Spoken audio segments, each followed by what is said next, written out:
Muito boa tarde a todos. Já estamos aqui para dar o kick-off deste webinar de hoje. Já estamos aqui a receber as pessoas. Entretanto, se quiserem ir partilhando connosco, de onde é que nos estão a ouvir, quais os vossos setores de atividade, podem fazê-lo aqui no bate-papo, até para que os nossos convidados de hoje vos possam conhecer um pouco mais.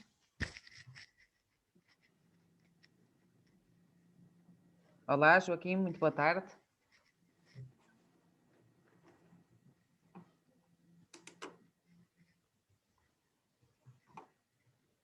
Olá, João, desde ontem. Estivemos juntos aqui numa formação. Olá, Cristóvão, boa tarde.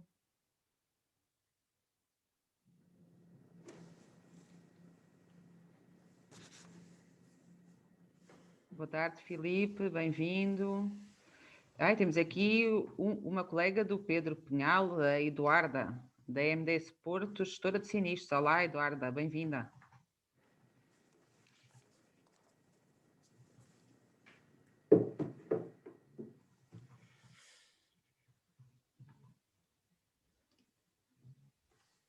E também MDS, eu acho que o Filipe, acho que o Pedro convocou aqui uma equipa de apoio. Temos a Ana Paula Soares, da MDS Porto. Olá, Paula.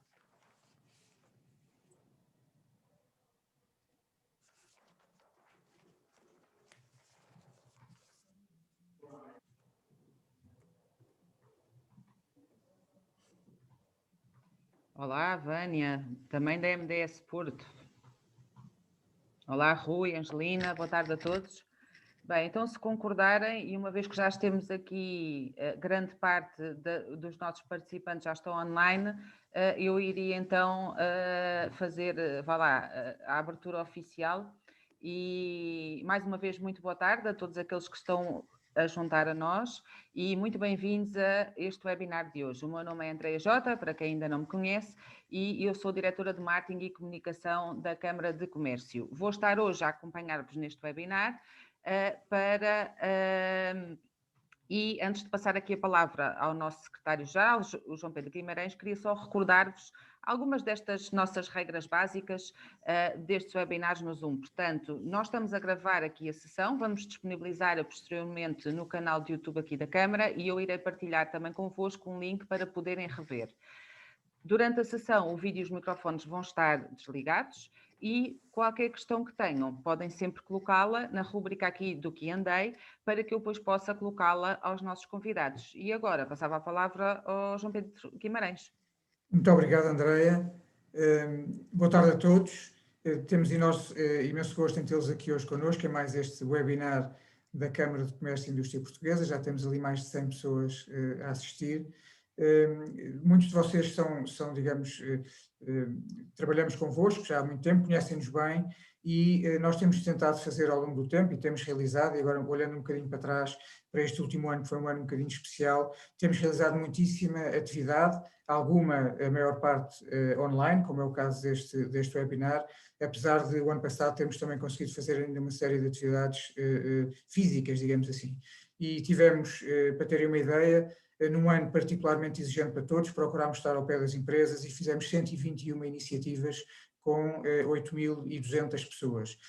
Nas áreas, naturalmente, da internacionalização, que hoje também é focada aqui, onde ainda conseguimos fazer 4 missões físicas, para além de 12 missões virtuais e variedíssimos projetos de consultoria. Tivemos muitas coisas na área da formação, webinars como este, e tivemos, o que para nós também foi extraordinário, a primeira edição da pós-graduação que realizamos com a Nova, de gestão para gestores de PME, e que, aliás, começa agora, ou está para começar a segunda edição, e, portanto, aqueles que estiverem interessados em participar, é um curso interessantíssimo, podem ainda inscrever-se. E, portanto, toda esta atividade que temos vindo a realizar tem naturalmente uma trave mestra, que é aquilo que a Câmara tem vindo a fazer ao longo de 187 anos, que é a utilidade. Nós temos procurado ser úteis às empresas e é com base nesse princípio que atuamos e que trabalhamos. Hoje vamos falar de gestão de risco no comércio internacional, e é evidente que entronca verdadeiramente nesta lógica da utilidade, quer para os associados, quer para as empresas no geral, quer, como nós sabemos, para a nossa economia, que precisa muitíssimo de empresas internacionalizadas e que para isso saibam também fazer uma boa gestão do risco. Na Câmara, também para todos aqueles que nos conhecem, aqui na Câmara de Comércio nunca trabalhamos sozinhos e temos a sorte de trabalhar com os melhores, trabalhamos sempre com excelentes parceiros, como é o caso de hoje, nossos associados, e eu não me deixo de agradecer muitíssimo ao David Brito, partner da Eburi, à Carla Zibreira, Head of Consulting na S21SEC Portugal, e ao Pedro Pinhal, Diretor Técnico e de Sinistros da MDS Portugal. Muitíssimo obrigado pela vossa presença, por colaborarem connosco. Temos imenso gosto em tê-los connosco mais uma vez. E é isto, no fundo, apenas para abrir. Espero que gostem e espero que no final do dia seja útil, que é aquilo que é importante. Uma boa tarde para todos. Muito obrigado. Obrigada, João Pedro.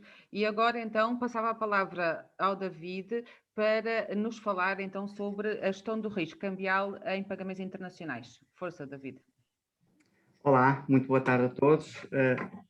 Deixem-me só partilhar, então, a apresentação. Vamos aqui. Está ótimo. Vou pôr aqui na primeira página. Estão a ver, certo? Estamos a ver a segunda página, a agenda. Não sei se é isso.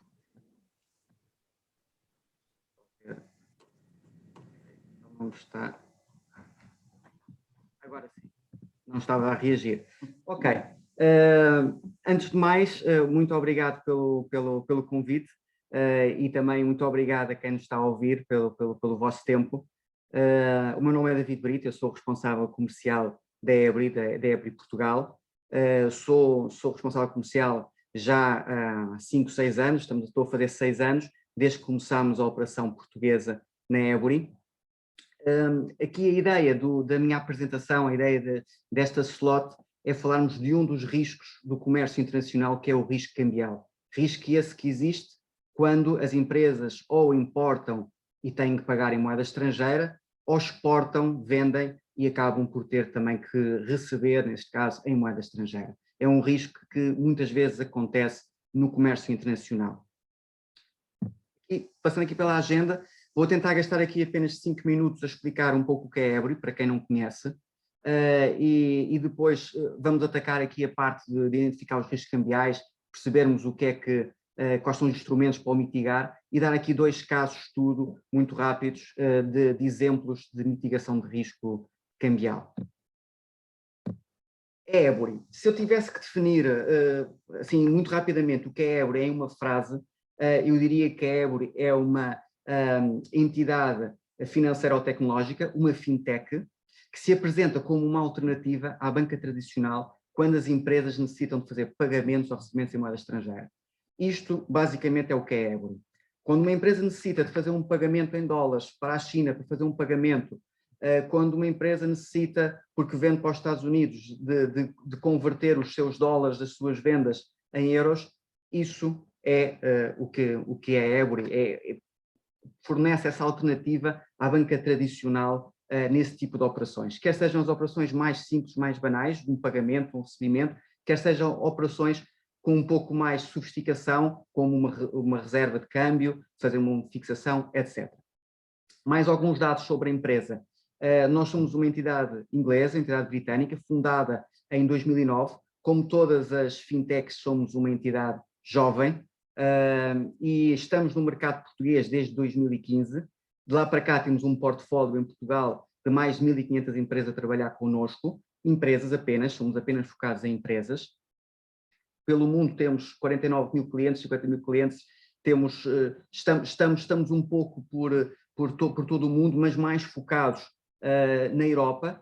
Temos mais de 20 escritórios, mais de 20 países onde temos presença direta, em mais de 23 escritórios. Só a título de exemplo, o ano passado, o último ano fiscal, transacionámos, somando todas as nossas operações, todos os escritórios, 23 bilhões de dólares em operações. São apenas aqui algumas notas do que a Eburi é e o que representa nesta história desde 2009. Importante também referir sobre o que é a Eburi, este slide seguinte. A Eburi, em 2019, finais de 2019, recebeu um importante investimento do Banco Santander. E isto acaba por ser um aspecto curioso, porque eu acabei de dizer que nós éramos uma alternativa à banca tradicional, mas na realidade, neste momento, somos uma empresa do Grupo Santander, que é um banco tradicional. Eventualmente poderá ser uma tendência de mercado, que a banca faça também um pouco este tipo de investimento. Nós vemos isto como uma excelente notícia para a empresa e um pouco também, é assim que eu vejo a coisa e tem corrido muito bem, o melhor dos dois mundos, isto é, temos por detrás a estrutura forte e sólida de um dos maiores bancos do mundo e ao mesmo tempo queremos manter e vamos manter este espírito mais audaz, mais ágil que uma fintech como nós somos deve ter e deve continuar a ter. Uma última nota sobre o investimento do Santander. Nós somos uma empresa que atuamos de forma independente, o Santander tem 50,1% do nosso capital, mas atuamos operacionalmente de forma independente. Um cliente pode ser nosso cliente, sem ser cliente de Santander e vice-versa, obviamente. Somos concorrência nesse sentido. Agora, o que é que distingue a empresa Ebury de um banco tradicional? Este slide aqui refere aqui algumas das coisas, vou tentar aqui ser rápido nisto.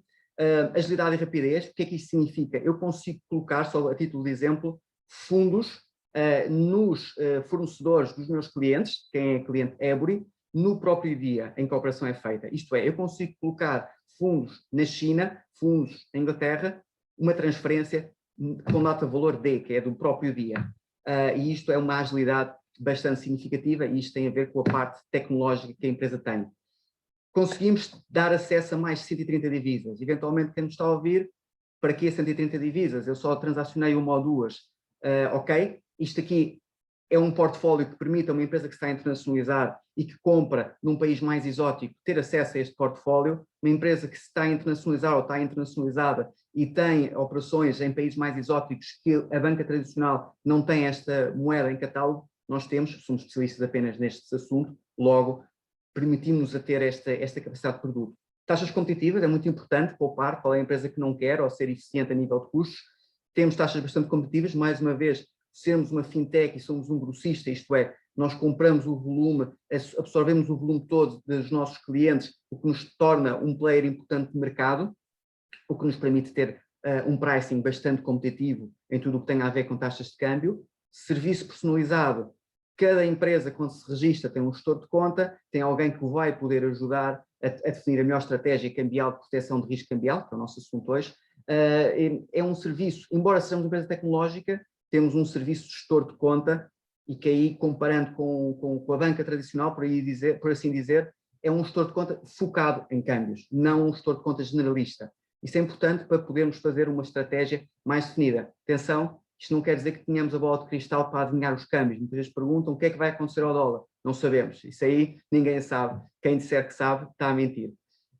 Por último, aqui nestes pontos aqui apresentados, as coberturas de risco cambial, nós conseguimos fazê-las até a longo prazo, fazemos de forma muito ágil, muito rápida, aprovamos uma linha de cobertura de risco cambial, um forward, em poucas horas, e isso que acaba por ser, e vamos ver mais à frente, um dos instrumentos primordiais para uma empresa se proteger do risco cambial. Avançando aqui, agora para a parte que tem a ver com o tema da apresentação, que são os riscos cambiais, e a primeira coisa que uma empresa deve fazer é identificá-los, não é? Muitas vezes a empresa nem nota que está a ter um risco e que esse risco pode ser mitigado. Simplesmente dá como adquirido e não liga a estes aspectos. O risco cambial mais óbvio tem a ver com a desvalorização ou valorização da moeda. Desvalorização, no caso de quando eu vendo, exemplo, eu sou uma empresa vinícola portuguesa que estou a vender para os Estados Unidos.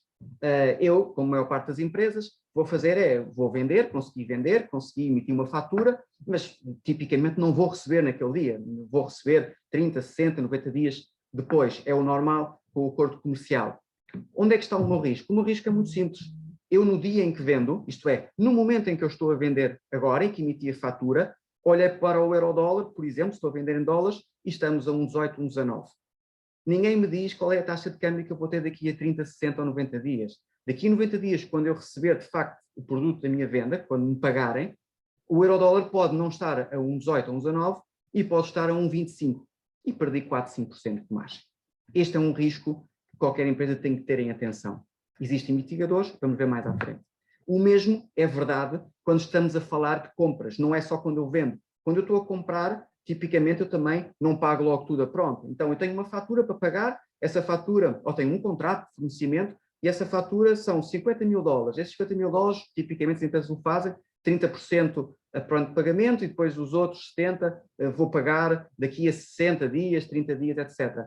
Tenho um risco, porque eu quando recebi a fatura, o dólar pode estar a 1,18 e aí, ao contrário, se o dólar valorizar, eu vou perder face ao que eu esperava, ok? Mitigador é fixar, vamos ver mais à frente.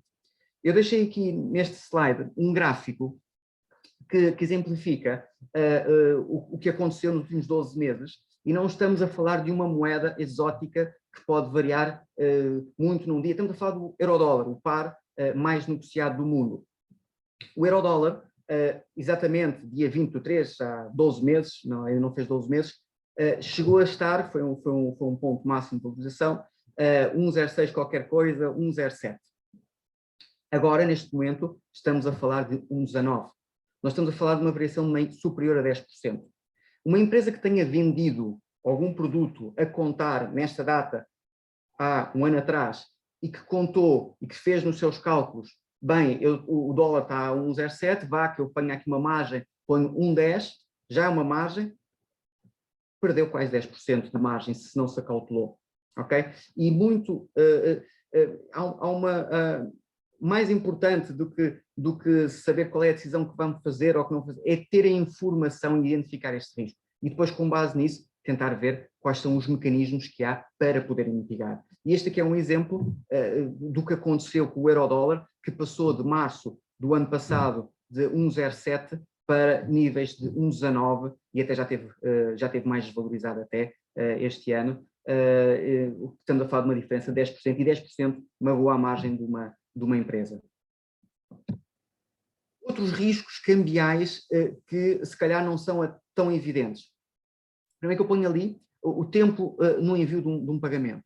O tempo demorado quando enviamos pagamentos. E isto, nós verificamos isso a acontecer muito agora na altura da pandemia, com as urgências de comprar, por exemplo, produtos do setor clínico, máscaras, etc., em que estavam fretados os aviões e era preciso rapidamente que os fundos chegassem ao beneficiário, à China, normalmente.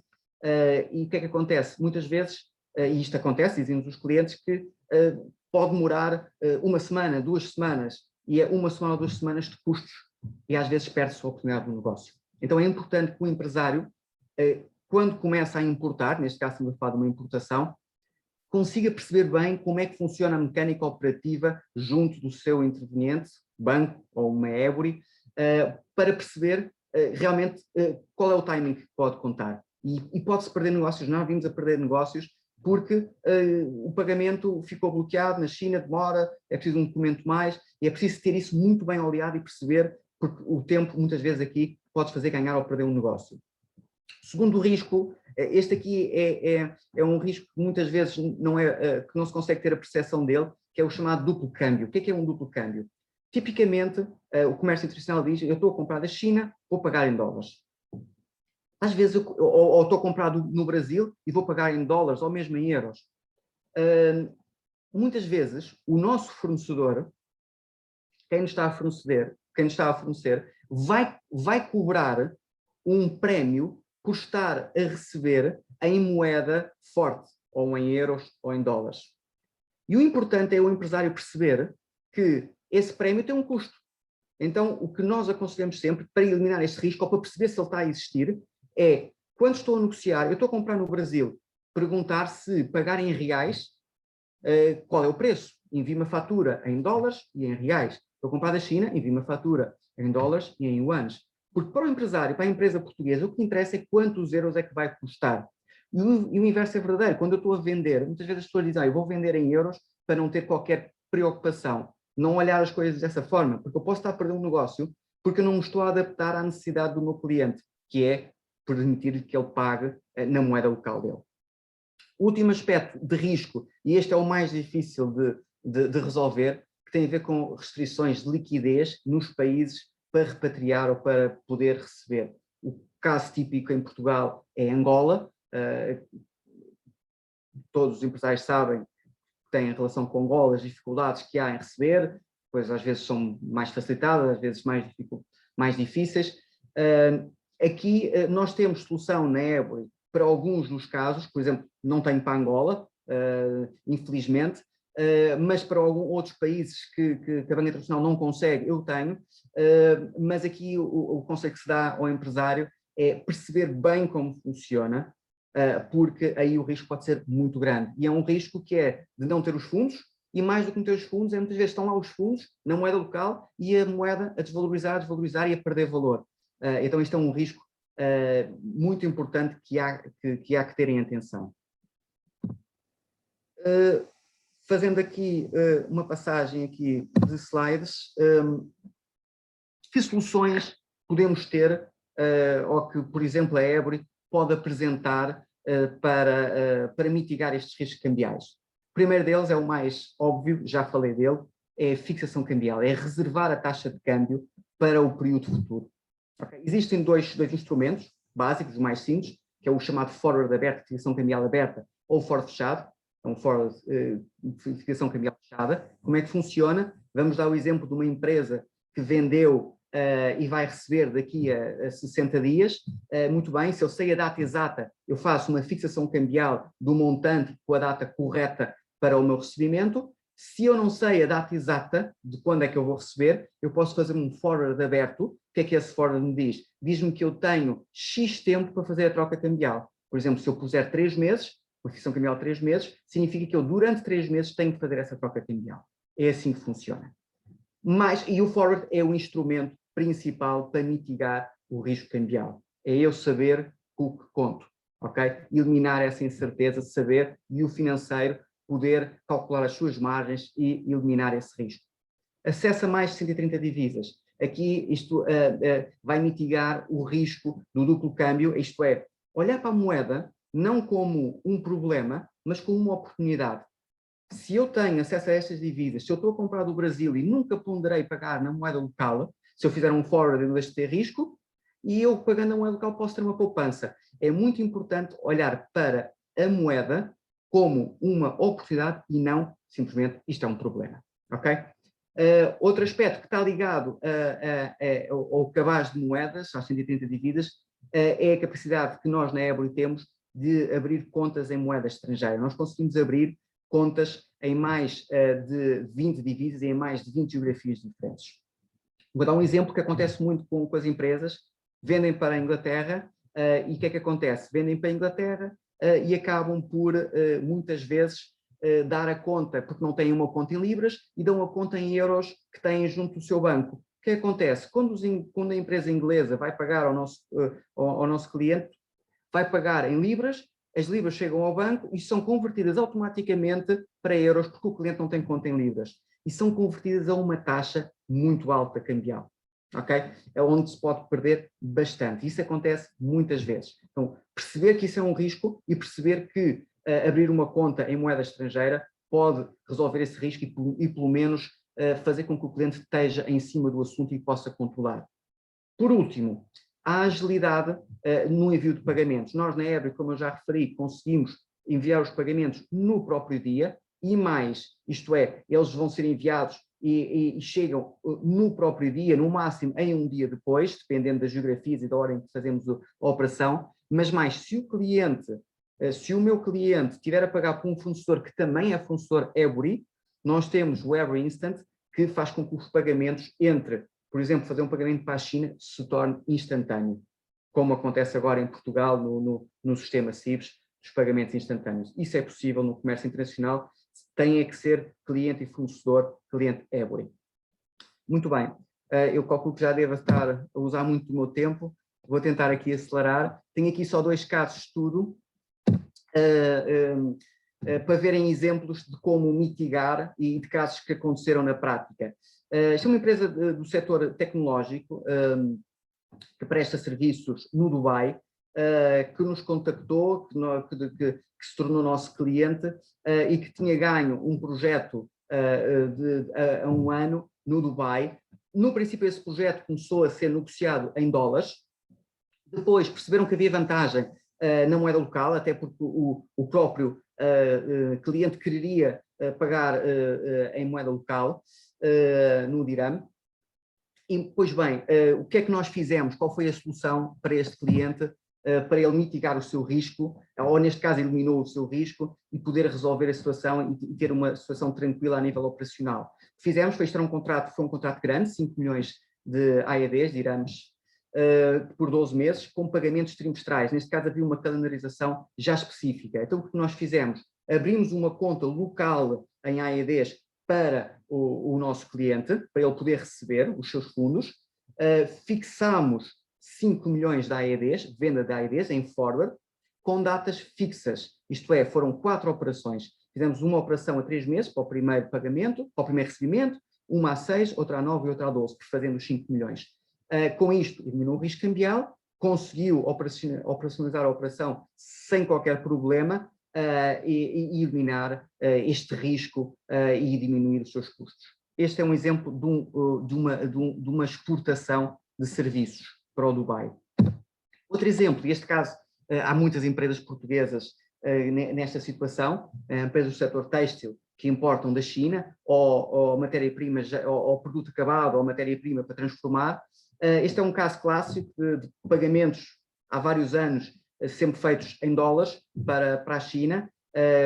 Nós temos na Ebre um serviço de consultoria que falamos diretamente com os fornecedores chineses, em língua local, em mandarim, pomos-nos em contacto e houve aqui uma negociação de faturas em yuanes.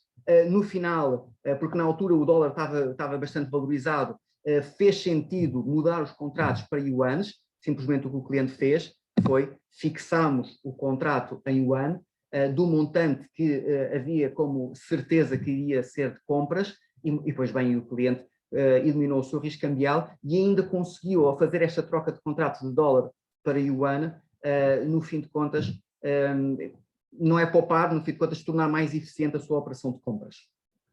E com isto, acabei aqui a minha apresentação. Terei todo o gosto em receber perguntas, em que me contactem, estão aqui os contactos, a apresentação depois será partilhada. Terei todo o gosto que falem de operações, que queiram ser contactados por mim, será um gosto. Agora, eu iria passar a palavra à minha colega aqui do webinar, à Carla Zibreira, para a sua parte. Espero que não tenha gasto assim demasiado tempo. Muito obrigado. Obrigada eu, David, e também pela partilha que fez aqui de algumas boas práticas, não é, para as empresas que trabalham e que têm operações e atividade internacional. Acho que houve aqui excelentes alertas, por um lado, e por outro lado, a apresentação de algumas soluções que ajudam, portanto, as empresas a mitigar este risco relacionado com o risco cambial. Carla, e agora como é que as empresas, depois de se protegerem, entre aspas, deste tema do risco cambial, como é que podem proteger os seus meios de pagamento no ciberespaço? Muito bem. Grande desafio depois de ouvir o David. Espero que a plateia tenha consciência que estamos em áreas muito distintas e, portanto, vou tentar acompanhar, mas dentro daquilo que é a minha área de competência. Muito bem. Muito boa tarde a todos. Obrigada à Câmara do Comércio por ter-me aqui mais uma vez. A todos os que estão aqui a assistir-nos e que espero que possam tirar bom proveito das nossas partilhas de informação e de conhecimento. É isso que tentamos fazer neste tipo de eventos. Pronto. Como a Andreia teve o prazer de me apresentar, portanto, eu tenho a responsabilidade do Departamento de Consultoria na S21SEC. A S21SEC, para quem eventualmente possa não conhecer, é uma empresa de serviços na área da cibersegurança, ou seja, nós temos serviços do ponto de vista de ciber, em toda a gama de competências, desde a consultoria de compliance, de risco, estratégica, auditorias tecnológicas, integração de produtos e ferramentas de apoio à gestão da segurança das infraestruturas tecnológicas dos nossos clientes, a serviços também de monitorização dessas mesmas infraestruturas para a detecção e identificação de eventos anómalos ou maliciosos que pode indiciar eventualmente um ataque ou um incidente sobre a infraestrutura desses mesmos clientes, e ainda serviços de inteligência que acabam por alimentar e por dar conhecimento às organizações sobre o contexto no ciberespaço em que atuam. Okay? Portanto, esta é a S21. Hoje, portanto, como disse a Andreia, e depois daquilo que o David acabou de apresentar, aquilo que foi o desafio foi um bocadinho falar-vos aqui do ciberrisco. Se o David falou no risco cambial, eu vou-vos falar um bocadinho do ciberrisco e do ciberrisco naquilo que tem a ver com os meios de pagamento digitais, e, nomeadamente, os meios de pagamento digitais que, no âmbito desta pandemia, têm cada vez mais vindo a ser explorados e que convém alertar quer as organizações, por um lado, e portanto temos aqui organizações obviamente neste evento a participarem, mas também temos consumidores finais ou clientes finais que fazem uso destas tecnologias e destes meios de pagamento para fazer as suas compras e as suas transações, e portanto é importante ter aqui uma perspectiva dos riscos das duas partes e trabalhar e poder ajudar a definir estratégias nesse sentido. Pronto, apresentações à parte, o que eu queria, não sei se isto está em cima, portanto, aqui na nossa apresentação, nesta minha apresentação, vamos começar com um pequeno contexto, ou seja, é importante entendermos e entre todos, e ficamos também desde já com uma linguagem um bocadinho mais uniformizada desde o início desta nossa sessão, entendermos aquilo que é o contexto hoje dos pagamentos digitais, os tipos de incidentes ou alguns incidentes que têm acontecido nos últimos tempos e que são um reflexo daquilo que muitas vezes acontece e que nós podemos não estar tão conscientes da sua existência. Por outro lado, também entender quem são os atores nisto que são os pagamentos digitais e o papel que cada um tem e, portanto, a responsabilidade do ponto de vista da mitigação deste mesmo risco. Conhecer aquilo que são algumas das ciberameaças e dos possíveis impactos da exploração destas ciberameaças sobre a informação de dados de pagamento, e depois também aqui um bocadinho convosco partilhar algumas estratégias para mitigar este mesmo risco. Não será exaustivo, obviamente não temos tempo, mas pelo menos algumas dicas que nos permitirão navegar um bocadinho melhor sobre esta temática e pelo menos ter alguma consciência daquilo que são as estratégias que podemos implementar. E, por fim, algumas considerações finais. Pronto, começamos então por contextualizar, ou seja, os pagamentos digitais não são novos, existem há muito tempo, já todos nós temos a possibilidade de efetuar pagamentos online desde há muito tempo. O que é que acontece? Com esta própria pandemia que nós estamos a viver, as organizações foram forçadas a transformar aquilo que é o seu negócio físico em digital, não é? Quantas lojas, quantos comércios é que nós vimos sair do físico e ter que entrar na plataforma digital para conseguir escoar os seus produtos e fazer os seus produtos chegarem ao seu cliente final. E para isto foram desenvolvidas estratégias nas organizações, algumas pensadas e estruturadas, outras nem tanto, muitas organizações não estavam preparadas para esta transformação tão repentina, e portanto há aqui com certeza riscos e considerações e preocupações levantadas durante este período, que já existiam antes, mas agora e de uma forma muito mais consciente as organizações e o próprio consumidor, nós como consumidores também estamos muito mais conscientes de que vamos ter que partilhar alguma informação que eventualmente anteriormente não partilhávamos ou que teríamos algum cuidado em partilhar, e como é que vamos partilhar neste contexto do ciberespaço, onde não há caras, onde não há um balcão, onde não há uma loja e que, portanto, teremos que confiar naquilo que estamos a ver à nossa frente. Olha, começava aqui com um exemplo, um incidente reportado, é recente, portanto, é da semana passada, 9 de março de 2021. Todos nós temos, pelo menos aqueles que têm telemóveis Android, temos o Google Play, não é? Que é a loja de compra ou de fazer downloads de aplicativos. A Google Play e todas aquelas aplicações que entram na loja da Google Play supostamente passam por todo um processo de screening que permite verificar se estas aplicações que estão a ser subidas ou que pretendem que sejam subidas para a plataforma não tenham algum software malicioso integrado ou alguma informação maliciosa que possa comprometer os seus utilizadores. e, portanto, nós sabemos que quando vamos buscar aplicações à Google Play, supostamente, ou mesmo à Apple Store, sabemos que tipicamente essas aplicações, para aí estarem, passaram por um processo de verificação e de verificação de alguns controles de segurança. E o que aconteceu neste caso foi exatamente o compromisso desses processos, neste caso da Google Play. Ou seja, houve um malware que já existe há algum tempo, foi identificado pela primeira vez em 2015 a circular aí pelo ciberespaço, que é o Class 82, mas que foi melhorado. E o que é que este software malicioso faz? Ou qual foi a estratégia que estes senhores, que são muito criativos, encontraram para fugir àquilo que são os processos da Google Play? Basicamente, encriptaram ou passam a encriptar a informação ou o software malicioso e, portanto, ao estar encriptado, a Google Play não consegue verificar o conteúdo que lá está dentro, não é? Porque está encriptado e não tem a chave para desencriptar esse mesmo conteúdo. E, portanto, o que estes senhores faziam foi colocar estes malwares em algumas aplicações que estavam disponíveis na Google Play.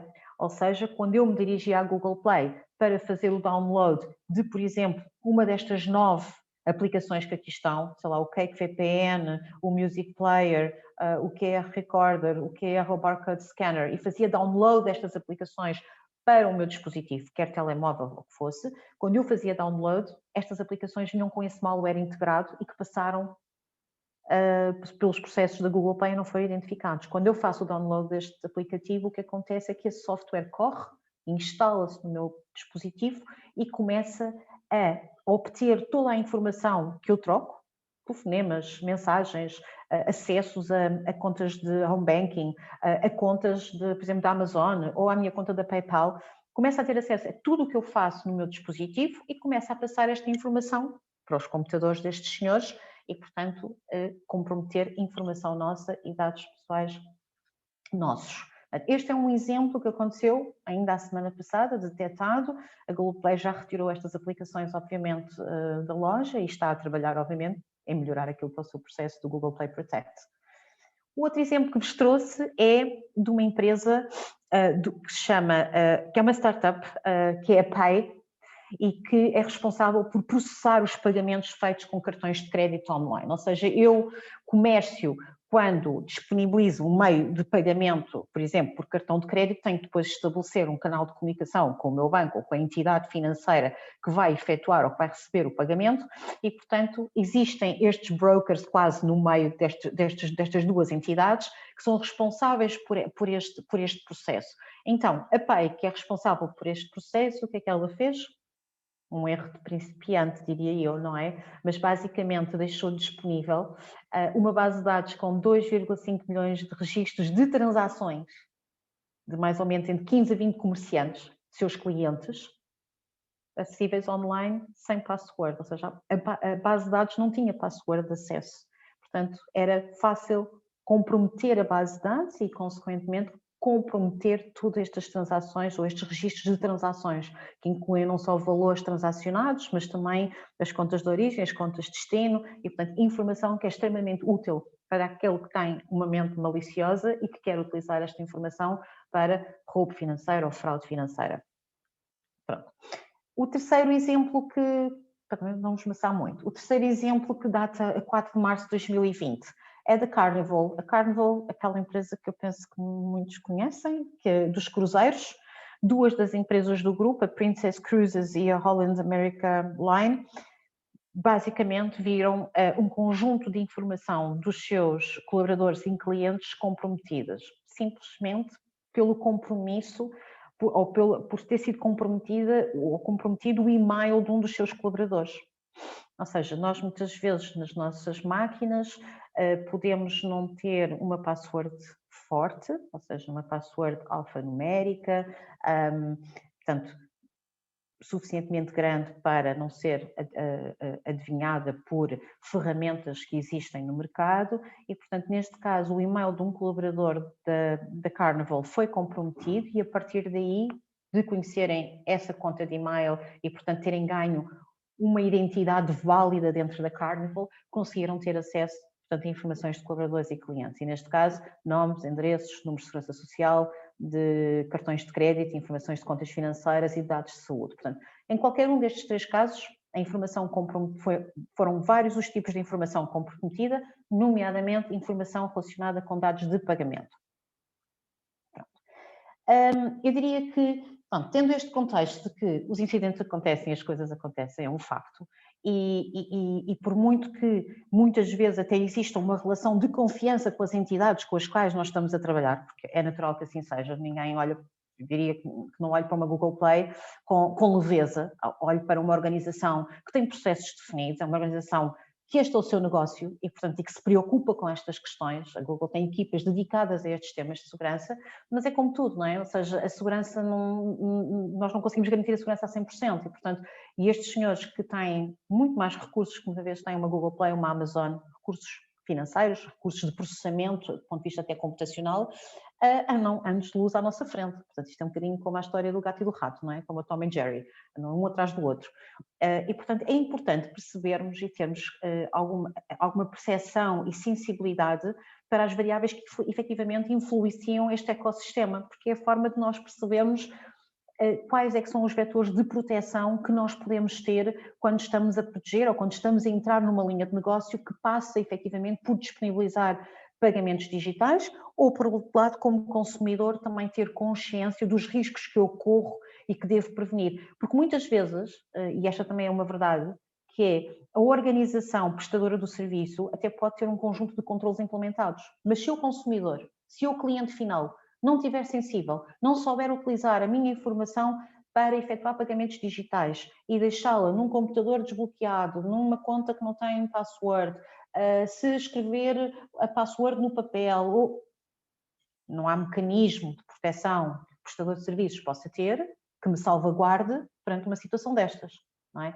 E, portanto, aqui é importante trabalhar estes dois atores, não é? Mas vamos só ver, portanto, nós temos aqui um ator que não é um ator entidade ou pessoa, mas que é um ator do ponto de vista de informação, e é disto que estas entidades vão atrás, não é? Portanto, estes hackers vão atrás dos dados de pagamento e de informação que dê acesso à questão financeira, e, portanto, aqui só a título de exemplo, alguma da informação que caracteriza aquilo que é um cartão de crédito e informação que é extremamente útil, não é? Se estivermos a falar do PAN, que é o número principal da conta bancária, e o código de segurança, com estas duas informações, qualquer um de nós faz uma transação em nome de outra. Portanto, esta informação é extremamente importante e relevante de salvaguardar e é exatamente sobre esta informação que queremos trabalhar e que queremos perceber os riscos que ela está exposta. Depois, é um facto que aquele é o target do ponto de vista do atacante.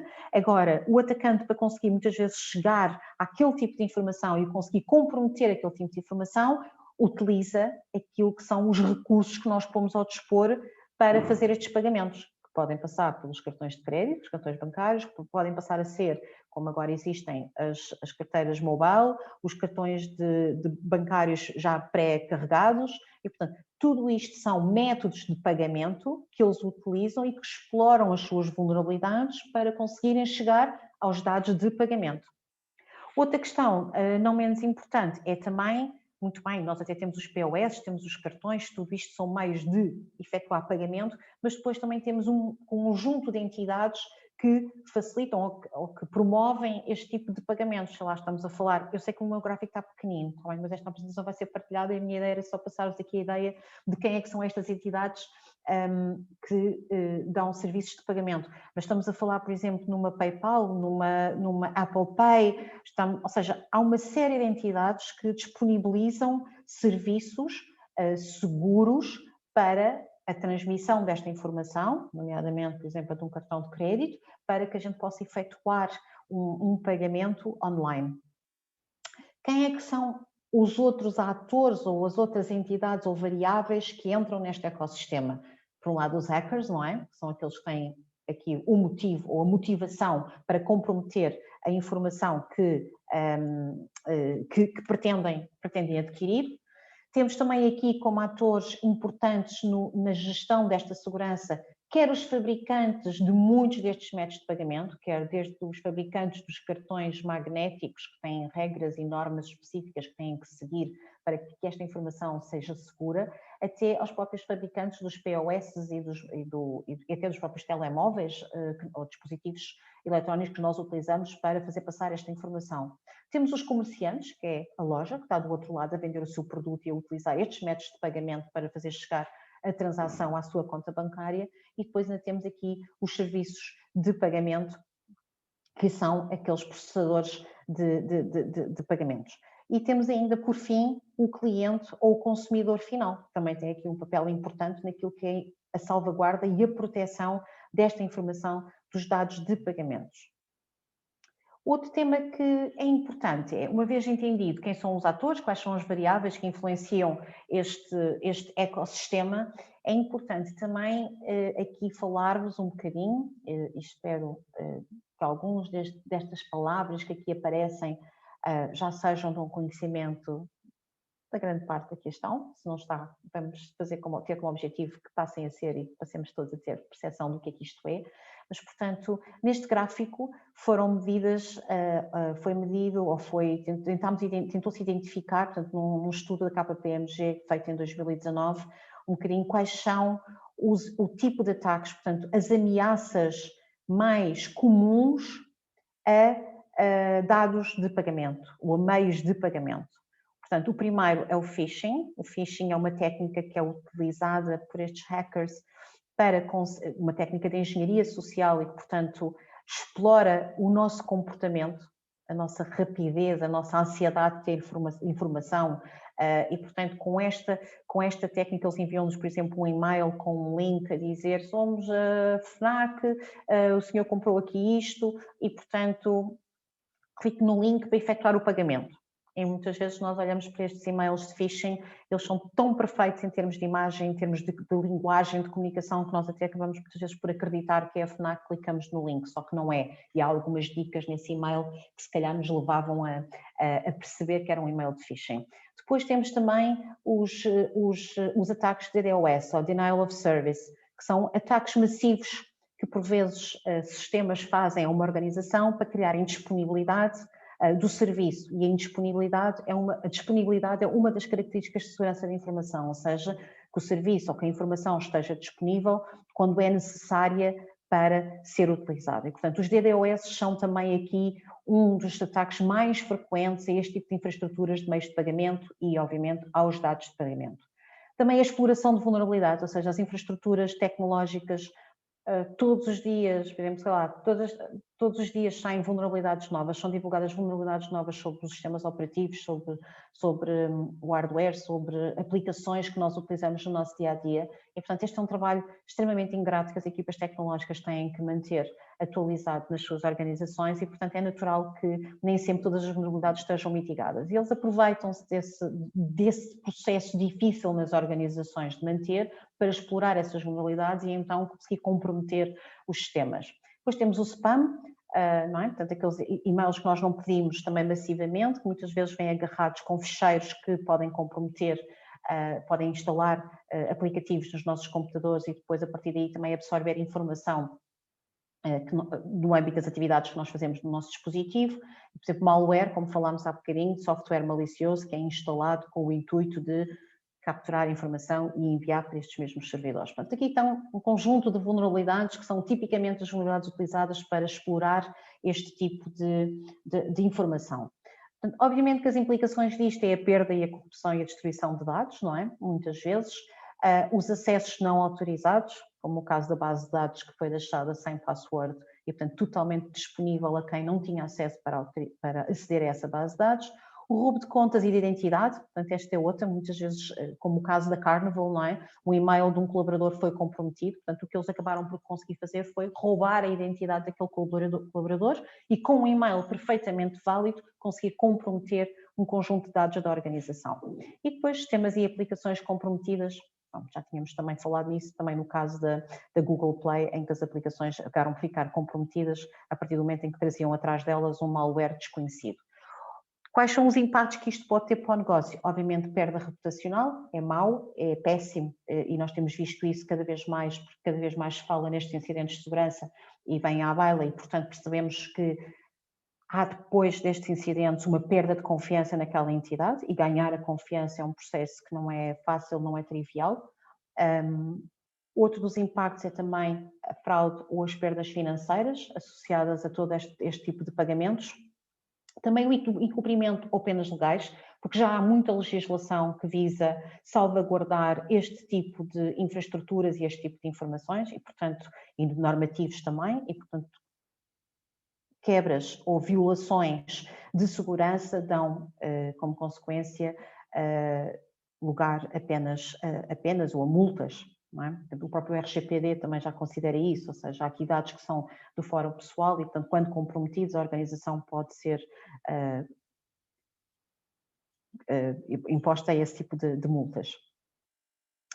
Depois, passando aqui um bocadinho então às estratégias a implementar. Eu diria que as estratégias a implementar devem-se focar na perspectiva do canal e daquilo que é o serviço dos meios de pagamento no digital em 3 vetores, não é? Um que é a privacidade dos dados, portanto, salvaguardar que os dados do cliente e da organização estejam protegidos e só sejam acedidos por as entidades que estão autorizadas para aceder. A proteção do canal, portanto, entre o comerciante e a entidade que recebe ou que efetua o pagamento, portanto, este canal do processador, como falámos há bocadinho da Pay, não é? Portanto, este canal também estar protegido e estar salvaguardado e, portanto, implica aqui também a implementação de controlos ao nível desses prestadores de serviços e também que haja uma monitorização continuada das transações. E isto sempre nas duas perspectivas, quer na do prestador de serviços, quer até nós, como consumidores finais, não é? Não podemos deixar os extratos passarem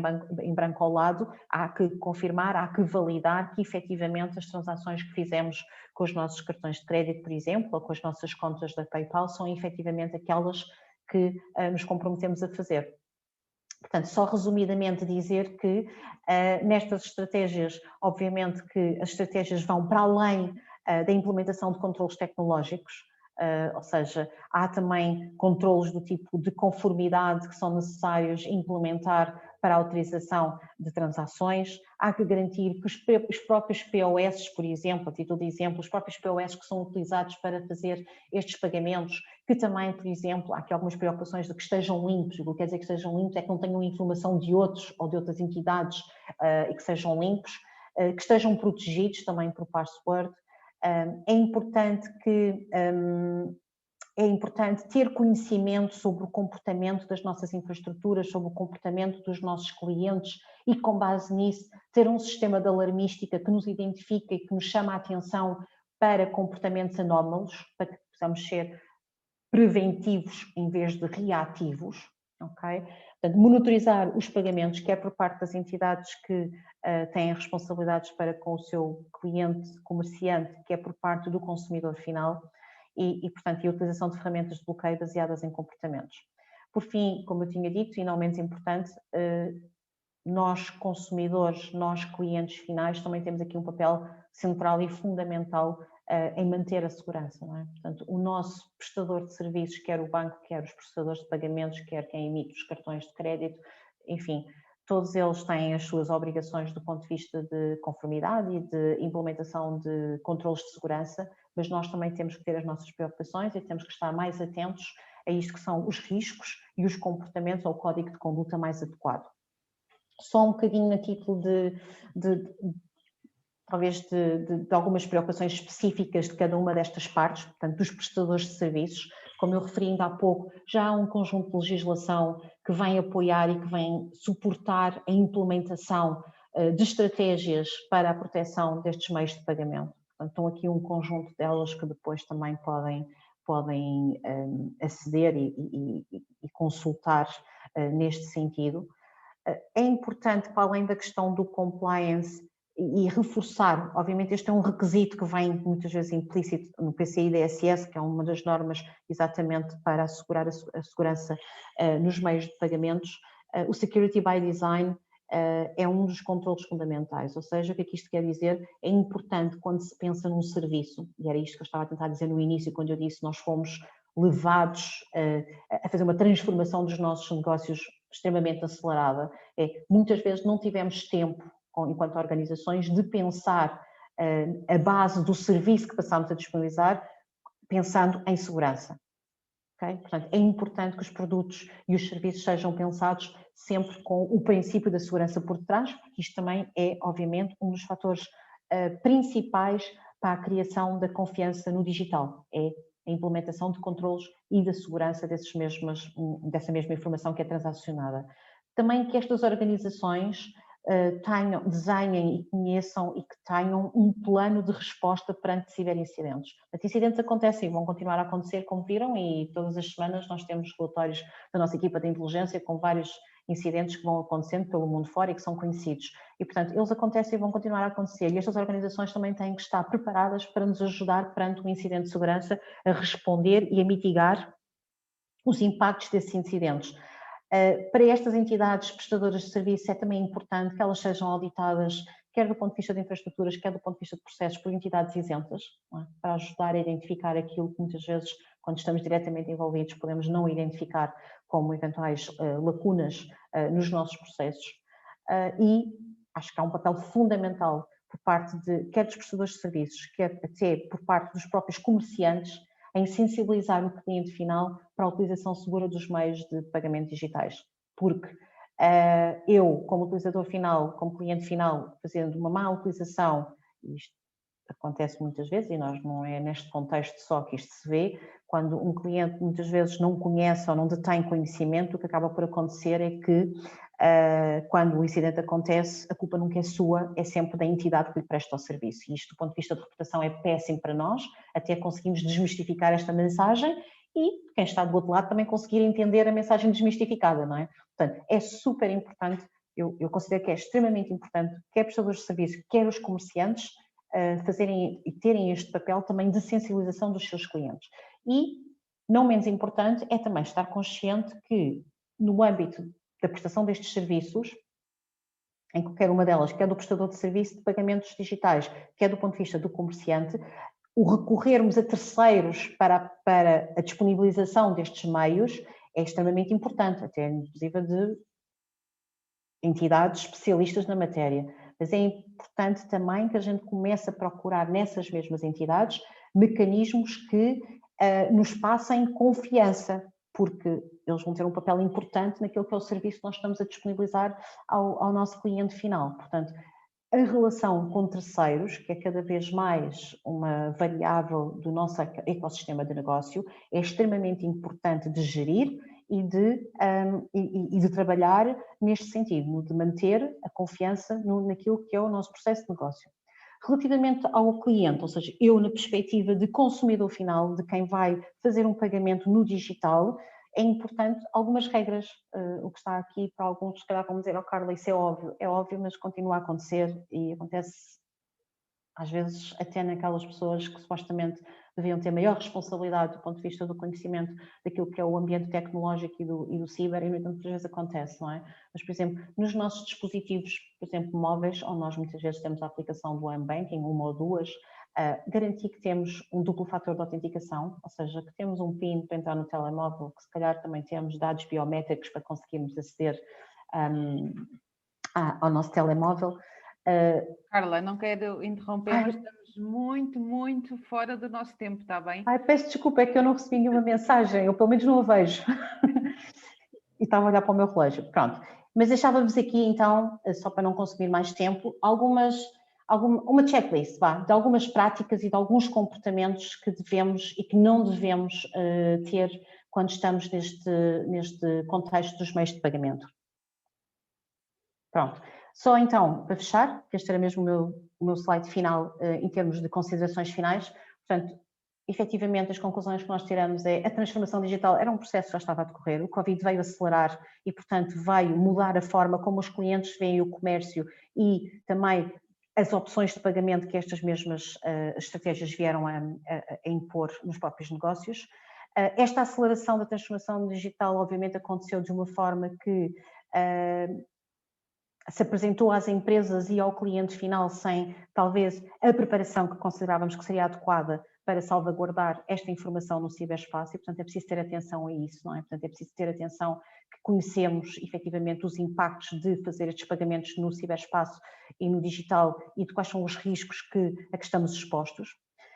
Os clientes também não estão sensíveis para os riscos, também é um tema que já tínhamos aqui falado, e portanto é fundamental, eu diria, que reter estas duas ideias, não é? Como prestadores de serviços ou de tecnologia, garantir que a implementação de requisitos de segurança no desenho de raiz de concepção dos produtos e dos serviços, o papel que temos como sensibilizadores, formadores do próprio cliente final nesta alerta, e nós vemos isso muito no setor financeiro, onde persistentemente no home banking estamos a receber mensagens quando acedemos à plataforma sobre o que é uma campanha de phishing, quais é que são os cuidados que devemos ter com a utilização da nossa identidade digital e etc. Portanto, é um bocadinho replicar isto nos outros negócios também e como clientes adotarmos aqueles que são os comportamentos mais seguros, como aqueles que estavam no slide anterior e que eu vos convidava a revisitar depois quando receberem esta apresentação.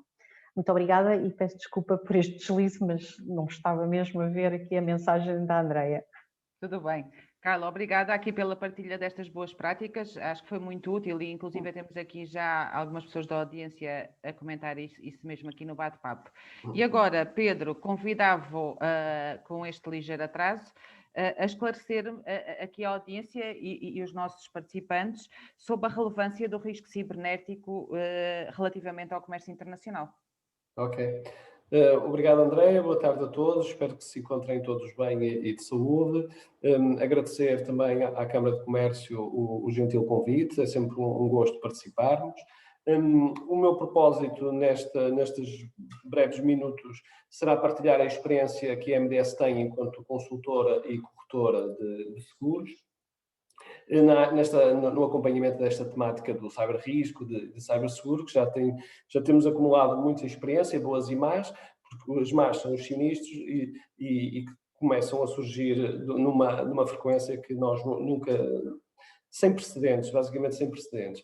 Eu vou tentar partilhar o meu ecrã.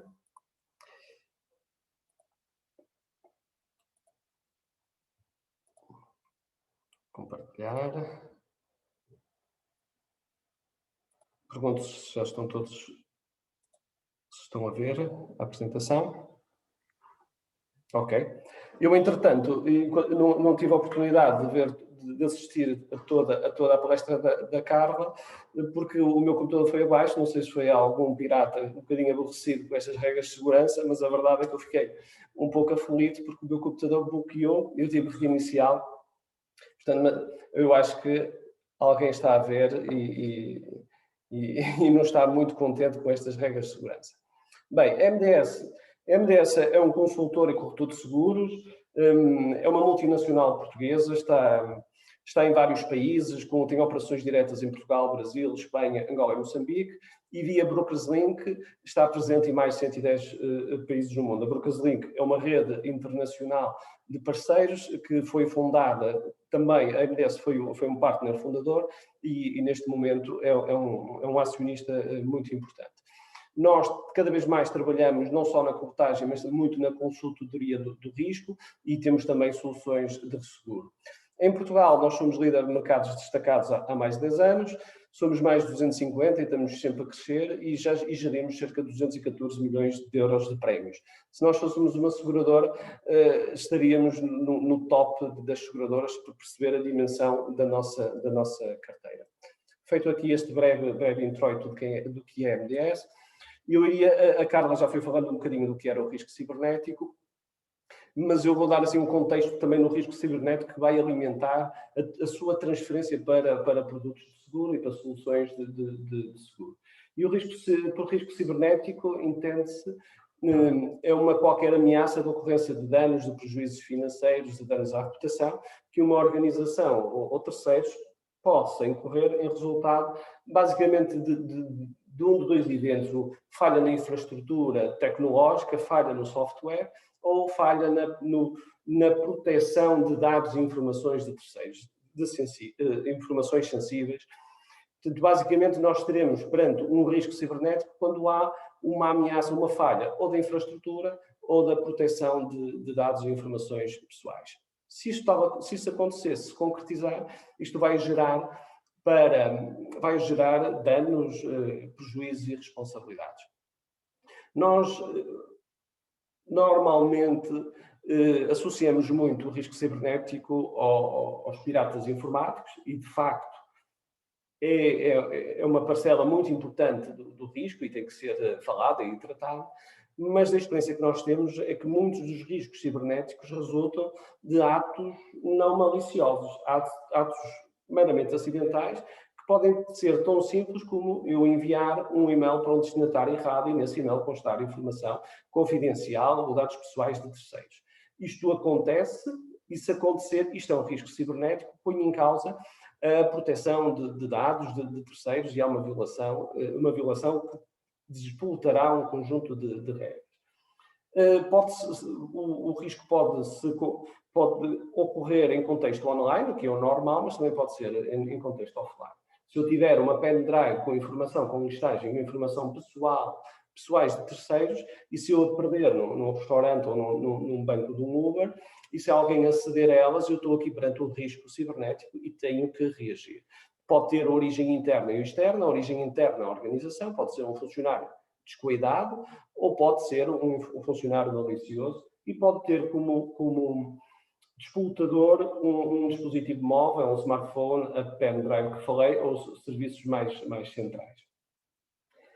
A Carla já foi falando um bocadinho do que é o risco, portanto, só vou dar aqui pontuar dois ou três aspectos que creio que é importante. O risco cibernético já há alguns anos vem a preocupar todas as organizações e, de facto, é muito democrático. Atinge todas as organizações públicas, organizações privadas, pequenas, médias empresas e agora, inclusivamente, as próprias famílias. E, ao nível das organizações, é considerado um dos riscos mais importantes e no último relatório do Fórum Económico Mundial situou-se no top 5 de riscos globais mais críticos para as organizações. E isto resulta de vários fatores, o primeiro dos quais, muito naturalmente, porque nós todos estamos mais conectados.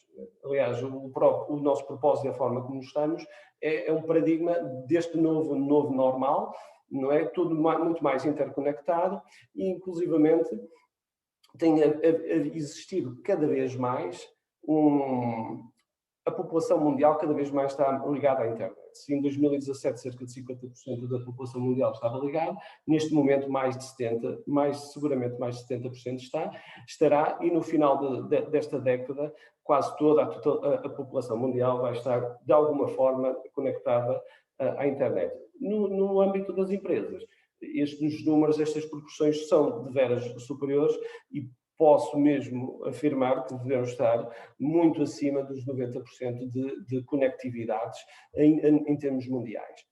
E o risco é alimentado pela base, ou seja, quanto mais são os utilizadores, maior é o grau de exposição, mas também pelos crimes cibernéticos. Os crimes cibernéticos têm uma dimensão brutal, e por ano são capazes de movimentar quantias de cerca de 6 trilhões de dólares. Para termos um termo de comparação, isto pode equivaler se o cybercrime fosse uma economia, seria a terceira do mundo, só atrás dos Estados Unidos e da China. É brutal. E como é que este negócio tão lucrativo funciona? Funciona muito com as fraudes que a Carla foi falando, com extorsões, com fraudes nas transferências de pagamentos, com transações de dados pessoais, a tal listagem, os dados, um conjunto de dados pessoais, o nome, por exemplo, a morada, o número da segurança social, tem muito valor na dark web, no mercado negro, e cada linha pode custar 2 a 3 dólares. Se nós pensamos que um pirata possa ter acesso a uma base de 200 mil ou 300 mil registros, temos noção do lucro que ele pode obter. E de facto, os cybercriminosos têm aproveitado muito bem e com muita criatividade também esta nossa cada vez maior dependência e aproveitou, como disse muito bem a Carla, portanto vou passar nesse aspecto à frente, o contexto da atual pandemia. Outro fator que agrava o risco tem que ver com a regulamentação relativa à proteção de dados. Neste gráfico, nesta imagem, consegue-se perceber a vermelho as jurisdições onde a regulamentação é mais intensa.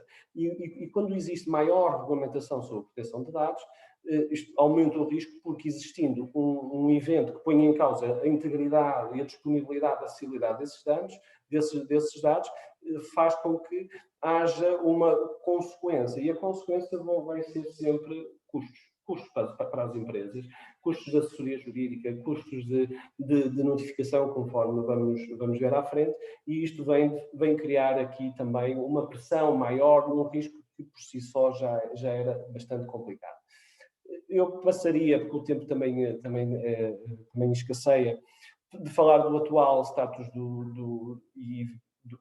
aqui em Portugal, do atual status do risco cibernético, que foi muito, e que está neste momento muito exponenciado a propósito da pandemia, mas creio que a Carla já abordou e muito bem esta parte, e agora queria me centrar naquilo que é o risco cibernético também no âmbito do comércio internacional. O risco cibernético, eu comecei por dizer há pouco, é muito democrático. Afeta todos, mas o comércio ou as entidades que desenvolvem comércio internacional estão mais expostas porque ou a maior parte, ou mesmo todos os fluxos de dados de comunicação e mesmo transferências são feitos em ambiente ou através do ciberespaço. Também porque estamos a falar de quantias normalmente mais elevadas do que meras transações domésticas, isto faz com que seja alvo de atenção também dos piratas, dos hackers, e isto vem criar aqui condições em que o risco, eu creio que o risco é mais agressivo e mais severo. E mais severo porque o risco cibernético também tem associado outros riscos. Eles não são riscos menores, mas são riscos laterais. Nomeadamente, o risco de reputação, que foi também abordado pela Carla. Ninguém quer fazer negócio com um parceiro que tenha problemas de segurança, porque pode ser a ponte, pode ser o cavalo de Troia para injetar problemas ou malware ou softwares maliciosos no atual parceiro. Portanto, a questão da reputação é fundamental, para além de que, se estivermos a falar do comércio online, todos nós, eu agora fiquei com receio de ir à Google Play e utilizar e fazer download de todas aquelas apps que foram abordadas na apresentação da Carla, porque isto é uma questão de reputação. E isto cria medo, e se cria medo, cria resistência ao negócio. Cria resistência ao negócio vai causar quebras de vendas. Daí que o risco cibernético deve ser, na nossa opinião, elevado a um risco máximo estratégico da organização, e não é só um problema da IT, é um problema da própria organização, que, afetando também uma parte do IT, vai afetar, no final do dia, todo o negócio, a continuidade do negócio e, quiçá, a sobrevivência da própria empresa. Também o comércio internacional, como toca em muitas jurisdições, isto cria também um campo mais fértil de eventos geradores de responsabilidades e de eventos geradores de responsabilidade também mais difíceis de gerir.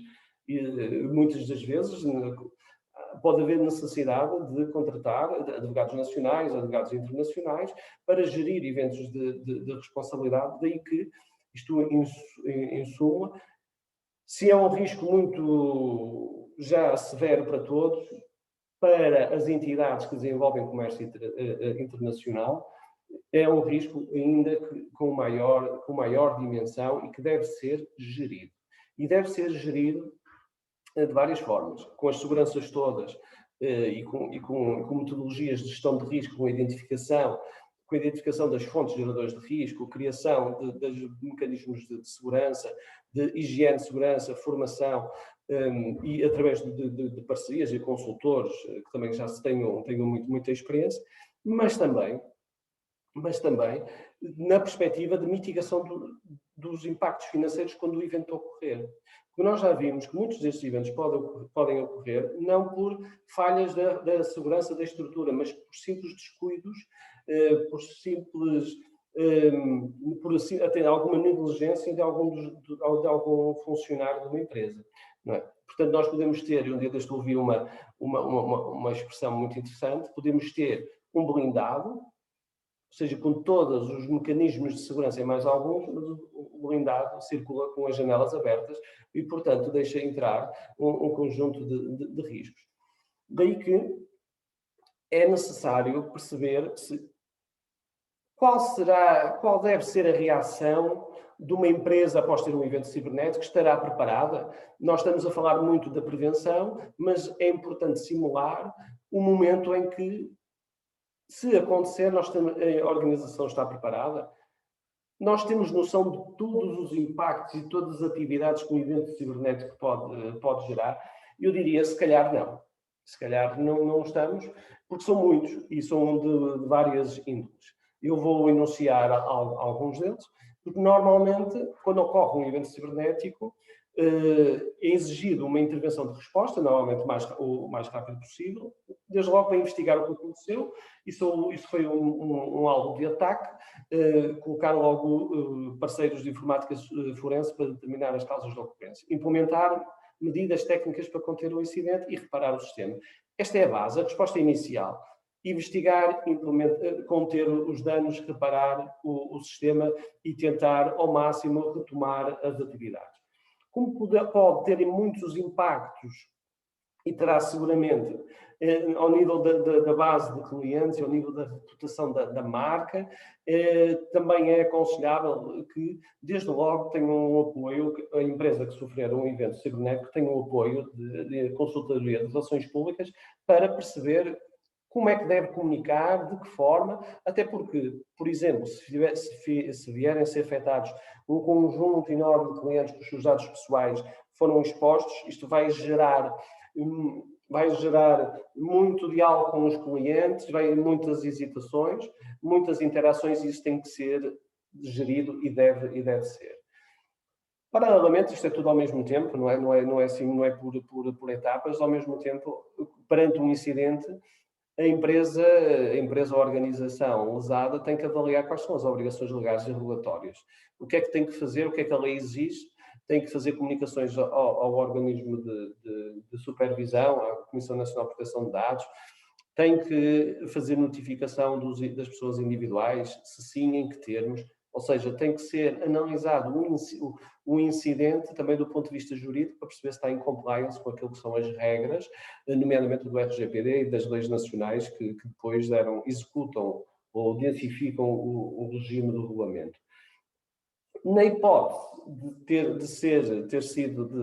existir necessidade de notificar cada um dos indivíduos, vamos pensar numa base de dados de 100 mil clientes cujos dados foram expostos e que, nos termos da lei e do Regulamento Geral de Proteção de Dados, a organização tem que notificar todos e cada um dos indivíduos. É necessário gerir essa notificação tem que existir evidências que foram feitas, que o destinatário recebeu a notificação e depois, normalmente através de contact centers, e isto a indústria seguradora já evoluiu muito nisso, criar as contact centers para elucidar todas as dúvidas que possam surgir. Ao mesmo tempo, como muitos desses dados podem servir para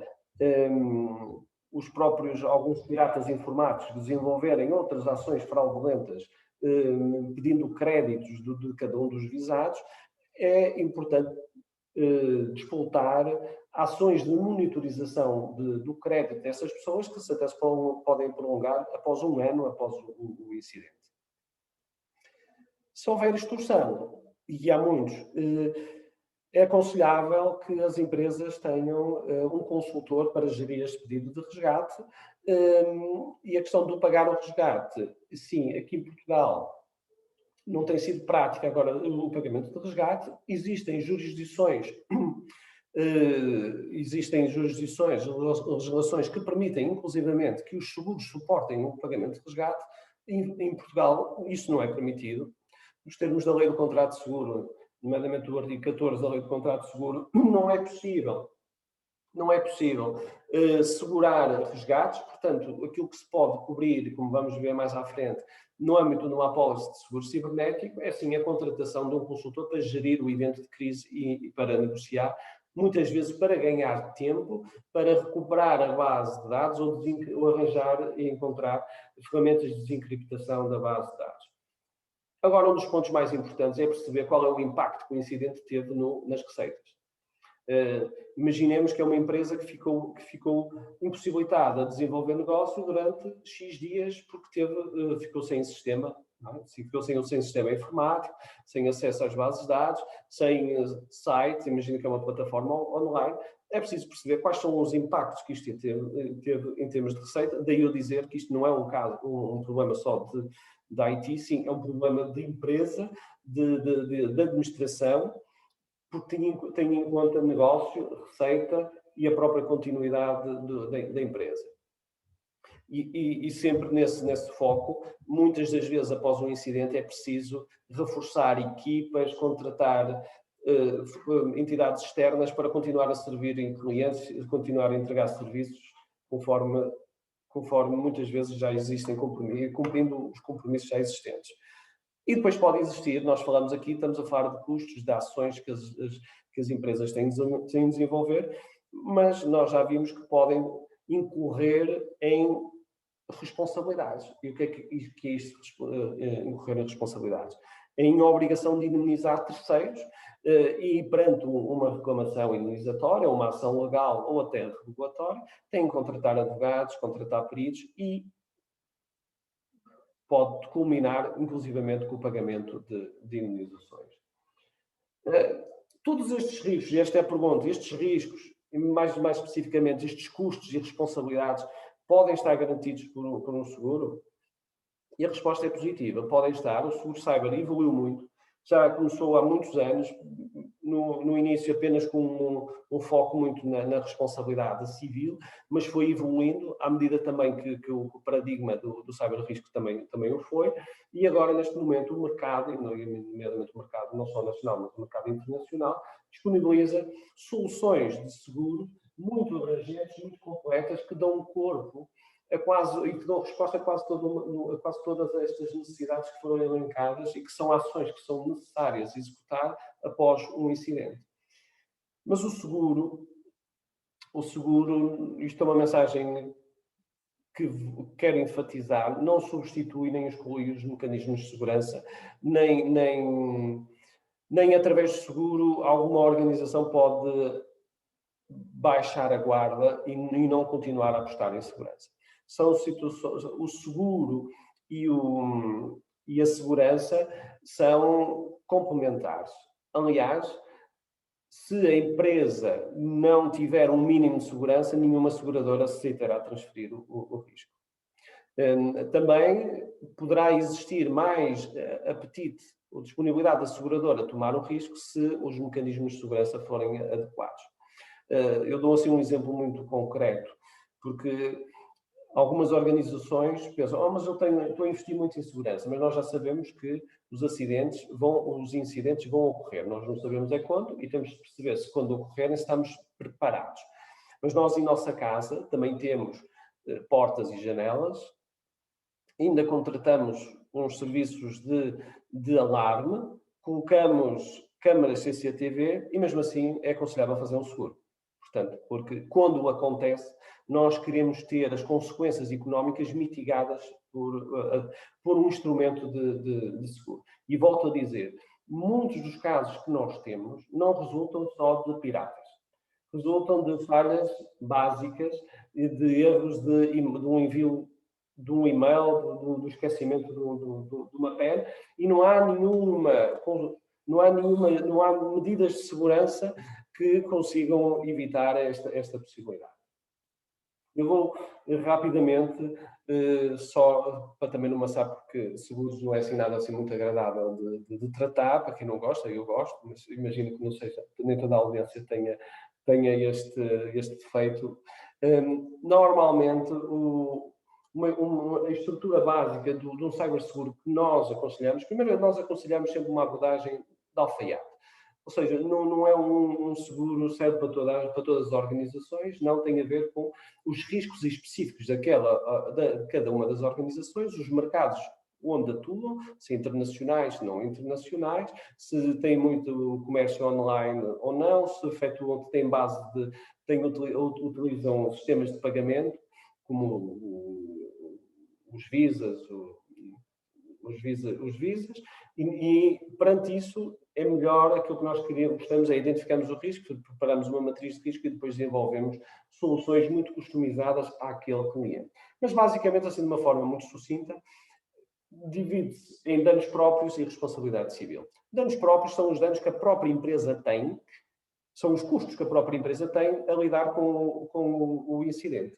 E são custos próprios que são reembolsados ou são assumidos pela própria seguradora, porque cada vez mais também, principalmente em segmentos de pequenas e médias empresas, há soluções de seguradoras não só de reembolsar, mas como prestar o serviço.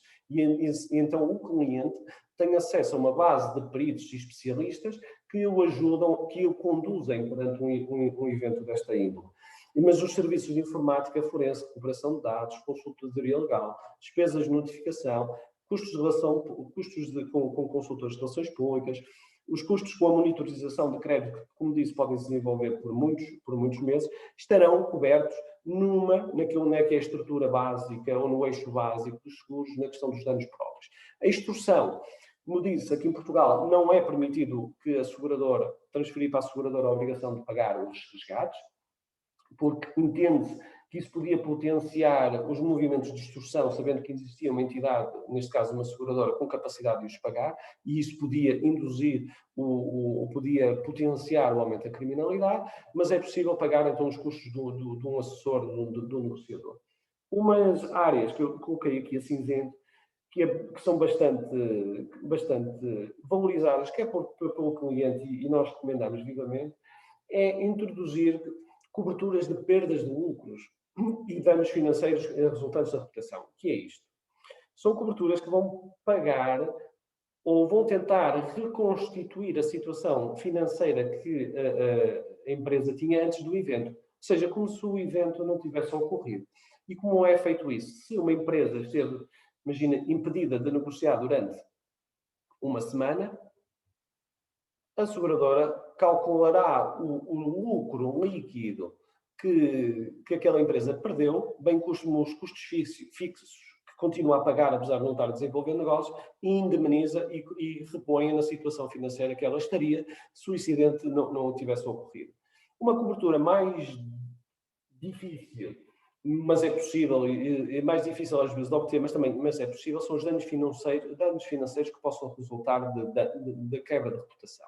Imaginemos, e aquelas empresas que a Carla mencionou, acredito que após um evento e tornar-se público a notícia de que foram veículos de ataque, haja menos vontade de pessoas, de clientes, as comprarem. Portanto, eles vão sentir uma quebra de vendas.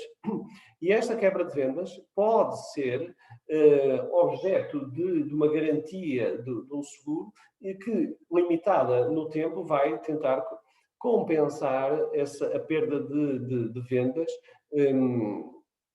em resultado de um evento, nomeadamente do dano à reputação que aquela marca sofreu.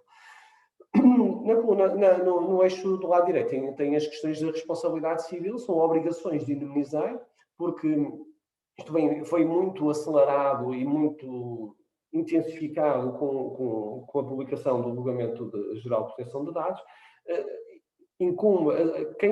Todas as empresas que tratam dados, armazenam dados, têm uma responsabilidade acrescida por manter a segurança dos mesmos dados. E quando essa segurança é colocada em causa, os lesados podem pedir valores de indenização, podem ser bastante elevados, e se existir essa obrigação de indemnizar é transferida para a seguradora através desta cobertura. Também é normal ou seja, o mercado de ciberseguros também foi evoluindo e foi introduzindo outras coberturas para tudo que está relacionado com o online, com o multimédia, com o cyberespaço. E, por exemplo, se nós tivermos, eventualmente, um funcionário que utiliza um Instagram, mas utiliza até o Instagram da sua empresa, a sua marca, para difamar a outra entidade, na hipótese da entidade ser colocada também em causa e ser reclamada, pode utilizar esta cobertura. E, por fim, uma cobertura muito importante até para este tema tem a ver com a responsabilidade por incumprimento dos padrões de segurança de dados. A indústria financeira e de cartões de pagamento introduziu protocolos muito apertados, e a Carla falou nisso, protocolos muito apertados que, quando são violados, geram um problema de confiança para toda a rede e para toda a rede da indústria de cartões de pagamento, e existem penalidades civis fortíssimas relativamente às empresas que deixam, que de alguma forma foram mais descuidadas na proteção ou incumpriram estes padrões. E esta responsabilidade pode e deve estar transferida para uma seguradora, principalmente para todas aquelas empresas que utilizam estas ferramentas, estes protocolos de pagamentos de cartões de crédito. Qualquer solução de seguro deve ter também sempre em atenção algumas questões mais técnicas, mas extensão para cobertura de fornecedores, extensão para dispositivos móveis, e isto, a extensão de coberturas para fornecedores, é tão importante porque, se eu externalizar alguns dos meus serviços, não quer dizer que eu seja responsável. Se eu colocar a minha base de dados num operador cloud externo, se existir um vazamento, se existir uma exposição, uma violação de dados, eu não deixo de ser responsável perante os lesados só porque contratei uma terceira entidade. Portanto, eu devo gerir muito bem este risco, devo perceber como é que a empresa desenvolve o seu negócio, com fornecedores, sem fornecedores, qual é o tipo em que mercados, para criar uma solução que eu diria customizada. Queria só enfatizar e voltar a repetir: não há soluções one size fits all. Não há. Não há. Deve ser sempre customizada, tendo em conta os padrões específicos de risco que cada entidade tem num determinado momento. Só queria, para terminar, abordar dois temas. Um é a questão do cybercrime, que também é uma cobertura que é possível enquadrar num seguro cibernético. E é um cybercrime. O que é que vai reembolsar a empresa se existir uma perda económica? Ou seja, se sofreu um furto de valores utilizando ou através das infraestruturas informáticas, será reembolsada. Aqui em Portugal está a começar a existir muitas fraudes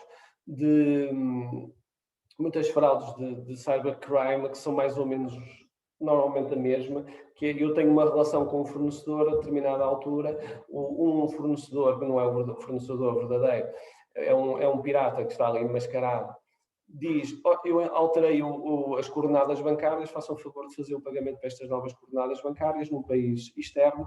É feita a transferência e depois ninguém consegue mais reembolsar esse valor. Esta perda de valores pode ser transferida para uma apólice de seguro e era relativamente fácil. Antes da pandemia, nós conseguimos ter esta cobertura. Com a frequência que assistimos deste tipo de ataques e com os prejuízos que a indústria seguradora tem acumulado com a situação pandémica, cada vez é mais difícil ter mercado para esta cobertura. É possível, mas é mais cara, em resultado da enorme sinistralidade que existe, mas é sempre algo que deve ser sempre estudado. Agora, neste tipo de situações, a segurança ainda é muito importante, e se alguém receber uma indicação do cliente para mudar um IBAN, façam à moda antiga, peguem no telefone e confirmem. Basta só isso, não é preciso nada de extraordinário, não é ciência de estratosférica. Às vezes um simples telefonema pode ser crucial para evitar que haja uma transferência de fundos, e nós tivemos casos em Portugal que já atingiram milhões. E para finalizar, porque isto que eu estou a dizer não é só, porque quando dizia um colega meu que diz muitas vezes que quem vende seguros vende sonhos e ilusões. Eu sou uma pessoa na base de sinistro, ou seja, eu comecei por resolver os problemas e quando eu penso em desenhar uma solução de seguros, estou sempre a pensar se aconteceu o sinistro funciona ou não, é a nossa credibilidade que está em jogo. Portanto, mais do que dizer o que é possível, é quando acontece o seguro funciona ou não funciona. E funciona, e tem funcionado, e já começamos a ter experiências, muitas experiências. Todas as semanas temos já temos riscos, temos sinistros cibernéticos, e isto são casos que são reais, em que tudo funcionou e a promessa da seguradora, quando tomou o risco, foi cumprida através do pagamento de indenização. Neste caso, uma empresa online foi objeto de um ataque de negação de serviço, um DDoS, ficou tudo bloqueado, deixou de conseguir aceder ao site e deixou de conseguir vender. Rapidamente participou o sinistro, envolveu logo vários consultores de informática forense e parceiros que também permitiram tentar recuperar e desencriptar alguma da informação. Foi ao mesmo tempo, contratou advogados para o ajudar a conduzir este tipo de eventos, contratou relações públicas, o Gabinete de Comunicação de Relações Públicas também para ajudar a comunicar aos clientes e para não criar muito alarme social que se repercutisse mais à frente. Mas a verdade é que também teve perdas de venda de cerca de 49 mil euros que foram totalmente indemnizadas pela seguradora. Também, para recuperar e restaurar o site, teve que incrementar, as equipas tiveram que fazer horas em cima de horas, e esses custos acrescidos para recuperar a atividade o mais cedo possível foram cobertas pelo seguro. Isto é um exemplo. Tenho outros, mas não vale a pena também pelo adiantar da hora estar a especificar, mas em termos de conclusão final diria, o risco é muito evidente, é uma realidade, não é ficção científica como quando nós começamos a estudar os riscos cibernéticos há 5, 6 anos, ainda parecia um evento muito de ficção científica, neste momento é a realidade. As soluções, existem boas soluções de transferência de risco, como disse, não substituem o investimento em segurança, complementam-se, como também o investimento em segurança também não faz com que o seguro seja redundante.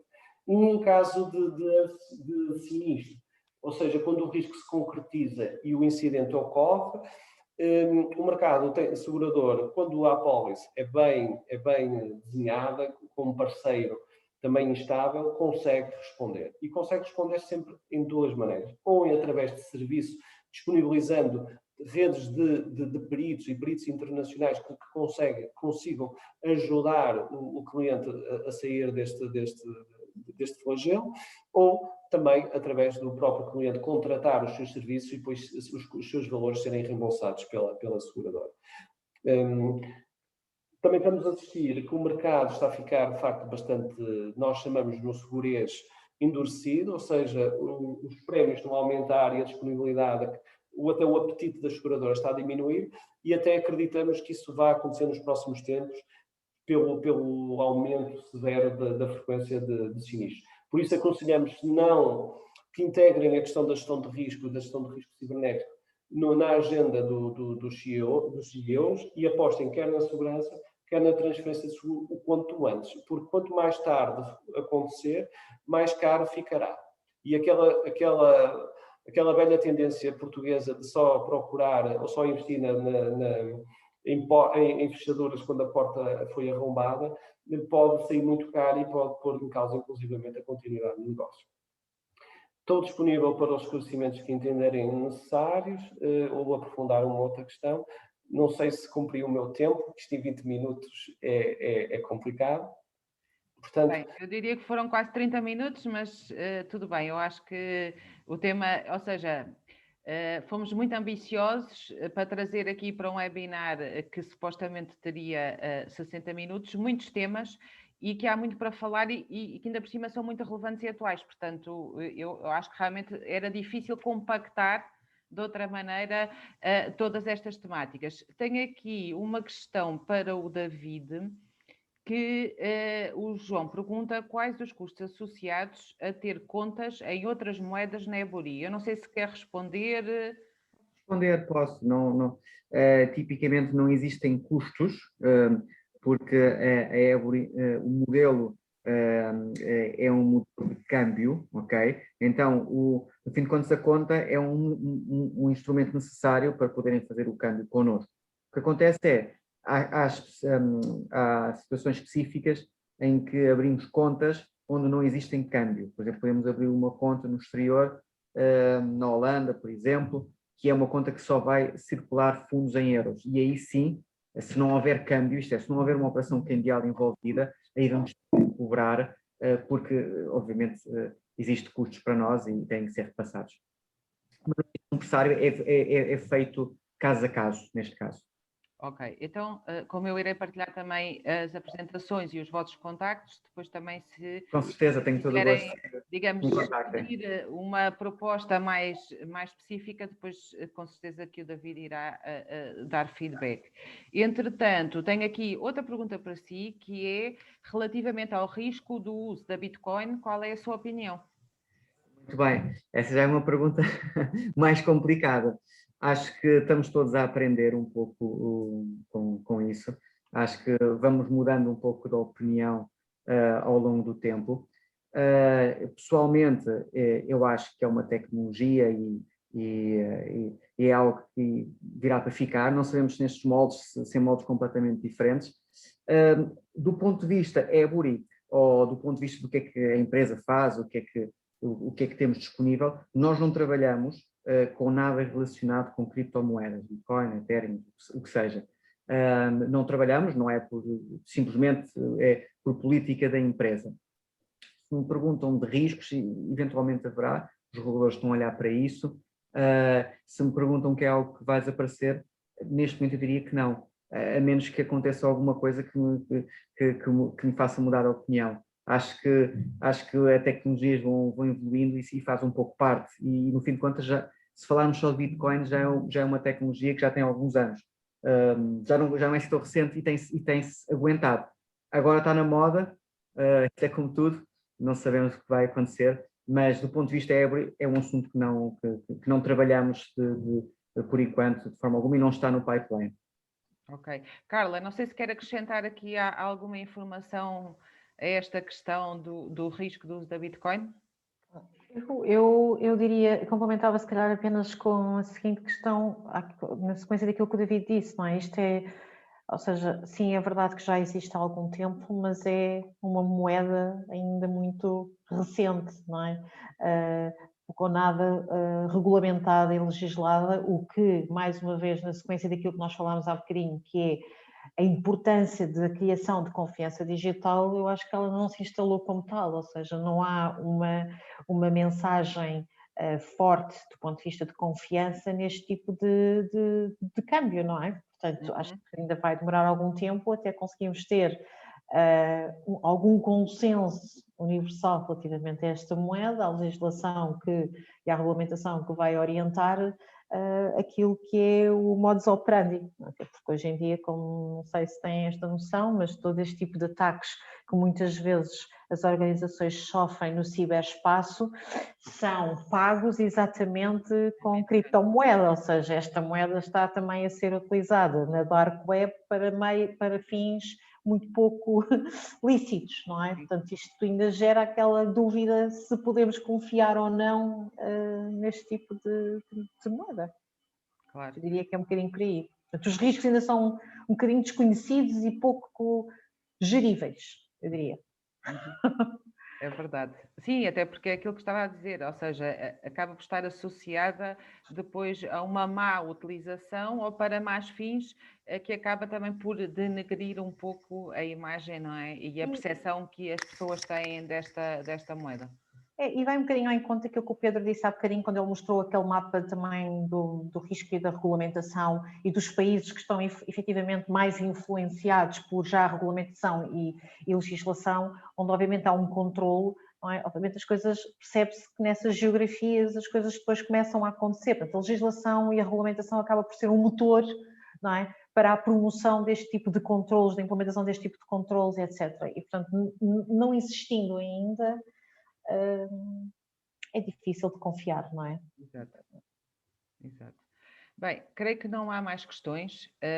Resta-me só agradecer aos três, David, Carla e Pedro, a vossa disponibilidade, também por estarem aqui nesta hora e meia connosco, e também recordar então aos participantes que iremos partilhar as apresentações, tal como todos vocês já confirmaram, e assim como o link para a gravação depois deste webinar, e pronto, espero que fiquem bem e que vos possamos voltar a ver em breve noutra iniciativa aqui na Câmara de Comércio. Muito obrigada mais uma vez. Muito obrigado. Boa tarde. Boa tarde. Boa tarde.